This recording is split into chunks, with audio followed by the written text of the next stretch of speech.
I want to start by telling you about the specific moment 20 minutes into the debate when I could see, even through my television screen, that something had shifted in Stephen A. Smith. Not the performed shift, not the theatrical escalation that is part of his presentation, and that experienced viewers of the show have learned to read as a signal of incoming volume rather than a signal of genuine frustration. This was the other kind, the real kind.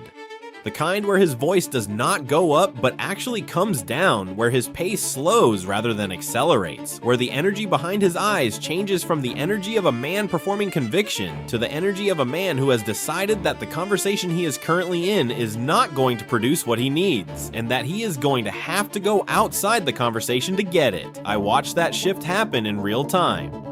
I watched it happen in the specific second when he stopped making his argument, looked at the production team and said, "You know what, let's settle this right now. Call Rob Pelinka, live." Hey, what's up everyone? Real quick before we get into everything, that like button is literally what determines if this reaches hundreds or thousands of fans. Takes 1 second but makes a huge impact on the channel's growth. Just smash that like button right now. It's the easiest thing you can do, but honestly, the biggest way to support this content. Every single like pushes this further, so hit it now. The room did not immediately understand that this was a literal instruction. This is the thing about Stephen A. Smith at his most genuinely unpredictable. The moments when he is most serious are sometimes the moments that are most difficult to distinguish from the moments when he is being theatrically dramatic. Molly looked at him with the careful, evaluating expression she uses when she is deciding how to respond to something before she has determined what it is. Shannon leaned back in his chair. The production team, and this is the part that changed everything. The part that nobody who was watching had prepared themselves for. The production team dialed. Rob Pelinka, the general manager of the Los Angeles Lakers, answered his phone. Let me give you the 20 minutes of context, because the context is what makes the phone call everything it was. The morning's debate had been about Jabari Smith Jr., about whether the Houston Rockets' 22-year-old stretch four, who had just completed a season averaging approximately 16 points and 7 rebounds on a Rockets team that was pressing into playoff contention, was genuinely heading toward the Los Angeles Lakers. The reports connecting Smith to Los Angeles had circulated with enough specificity to be worth taking seriously and enough ambiguity to be genuinely debatable, and Stephen A. and Shannon had been making the cases on their respective sides of the debate with full commitment. Stephen A. had been arguing that the fit was as clean as any available wing acquisition in the current market.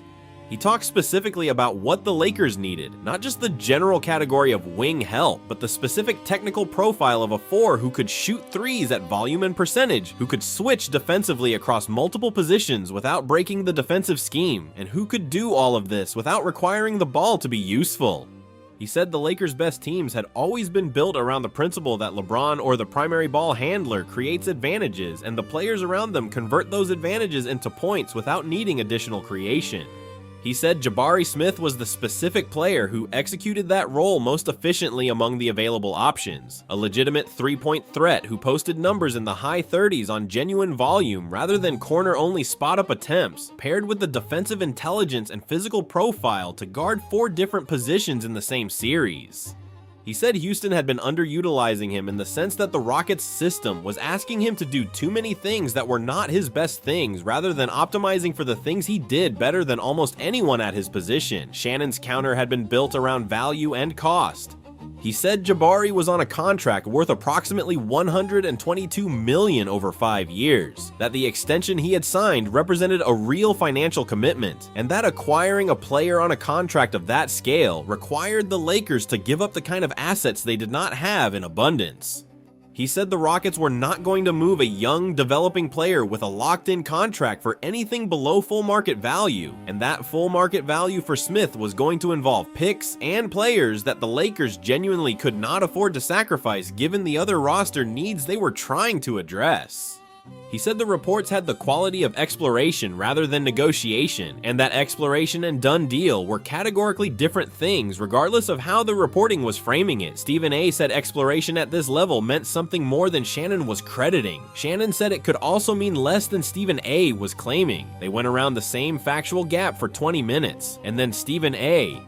looked at the production team, and said the thing that changed everything. Pelinka's voice came through the studio monitors with the quality of someone who picks up calls from familiar numbers during a working day. The professional alertness of a man who manages a franchise and takes media calls regularly and had no particular reason to be on guard about this one. He said Stephen A's name with the recognition of a long professional acquaintance. He waited. Stephen A said, directly and without preamble, "Rob, I need to ask you about Jabari Smith Jr. We're hearing the Lakers have real interest. I need to know what's actually happening." The pause before Pelinka's answer was 4 seconds. I am going to keep telling you the lengths of these pauses because the pauses are information. 4 seconds is the pause of a man who has received a question he was not expecting in a context he had not prepared for, and is deciding what to say rather than retrieving a prepared answer. He said, "Stephen A, I appreciate the call.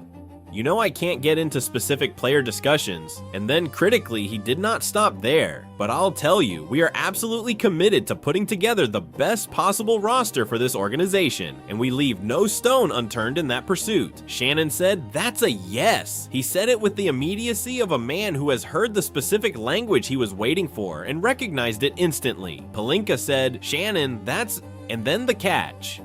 The specific visible catch where the sentence that was forming, "Almost certainly Shannon, that's not what I said," stopped before it arrived, replaced by a brief silence. And then, "Are you broadcasting this live right now?" Molly said, "Rob, I'm so sorry. Yes, we are. This is entirely on us."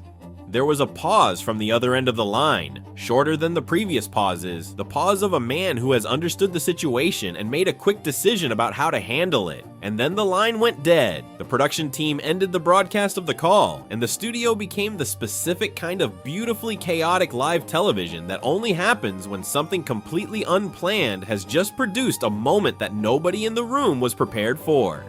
Let me walk through what Rob Pelinka said and why every word of it matters. The phrase "I can't get into specific player discussions" is not standard deflection language. Standard deflection language is "I don't comment on personnel matters in general," or "we don't discuss players on other teams' rosters." The phrase "specific player discussions" contains a specific and important word, specific. It acknowledges that there are discussions.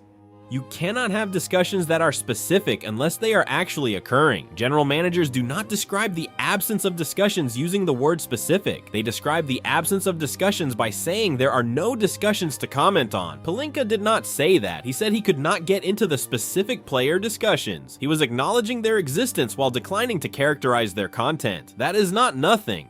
That is, in NFL, in NBA executive language, the most you can say about an ongoing negotiation without actually saying it. The second part of his answer, "We are absolutely committed to putting together the best possible roster for this organization, and we leave no stone unturned in that pursuit," is even more revealing when you understand how that language functions in front office communication.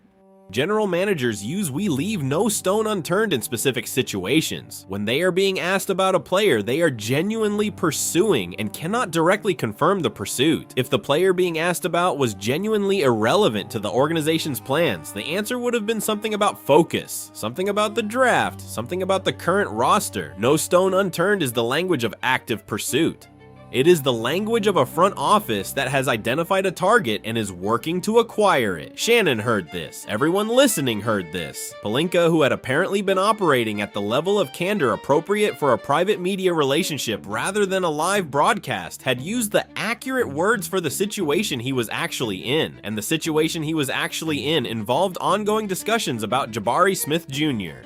Now, let me give you the real basketball case, because Jabari Smith Jr. to the Los Angeles Lakers is a story that stands completely on its own merits and deserves to be understood as a basketball event rather than as a television event. Start with the fundamental question of what the Lakers are actually trying to build in this phase of their organizational history.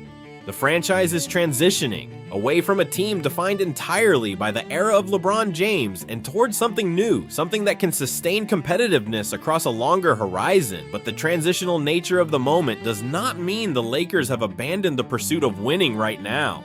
They are trying to do both simultaneously, which is the hardest thing in professional basketball. Compete at the highest level with your current core while also acquiring pieces that will remain valuable when the core changes. Jabari Smith is the specific kind of player who serves both of those objectives. He is 22 years old. This is the first thing you have to hold on to when evaluating him, because his age changes the entire calculus of what an acquisition of him means. He is not a veteran stretch 4 who provides what he provides for 3 or 4 more years and then declines. He is a 22-year-old player who already provides elite-level defensive versatility and legitimate three-point shooting, and who has the developmental trajectory of someone who will still be improving when the Lakers' next era is fully underway. In 5 years, Jabari Smith Jr. will be 27 and he will still be on the contract he signed. That is not a luxury acquisition. That is a foundational acquisition dressed in the clothing of a complementary player. The specific basketball fit is worth understanding in technical detail because the fit is so clean that it becomes almost self-evident once you examine it directly. The Lakers need a 4 who can do 3 things: shoot threes when the ball finds him on a kickout, guard the opposing team's best offensive player regardless of whether that player is a guard, wing, or forward, and get out of the way when the primary ball handler is creating. These are specific, distinct requirements, and finding a player who does all 3 at an acceptable level is difficult enough that many teams spend years without solving the problem. Jabari Smith does all 3 at a genuinely elite level. His three-point percentage on volume attempts in the high 30s represents legitimate shooting threat, not the kind of percentage that defenses can cheat on. His defensive versatility and the specific ability to switch screens without creating mismatches, to guard perimeter players in space and interior players at the short roll, is the exact quality that playoff defensive schemes require when opponents are trying to exploit standard coverage rules in late game situations. And his basketball IQ, his ability to make the right decision about when to shoot and when to give up the ball and when to cut, is the quality that makes a player coachable into whatever role the team needs, rather than requiring the team to build around his requirements. The Houston context is the piece that makes the acquisition make sense from the Rockets' side as well, which any serious discussion of a trade has to address. Houston is a young team with multiple players who need the ball and need shots, and need to develop in featured roles. Jabari Smith is a player whose best version is as the complementary piece on a team that already has its creation covered. In Houston, he is surrounded by other players who need to create, which means his offensive opportunities are constrained below what his skill level would produce in a system where the primary creators did not also need to develop. He is, in the specific technical sense, not being maximized in his current context. A trade to the Lakers does not just benefit Los Angeles, it puts Smith in the context where he is maximized, which benefits him as a player, and, if the reports of ongoing discussions are accurate and Pelinka's language suggests they are, benefits Houston by getting full value for a player whose ceiling is being partially capped by his current situation, Stephen A. But after the call ended and the eruption had subsided enough for analysis to be possible, made the argument he had been constructing for 20 minutes, that the fit was obvious, that the discussions were real, that Pelinka's language confirmed everything his sources had been telling him. Shannon sat with it for a long moment and then said, "I was arguing about cost. I was never arguing that it didn't make sense."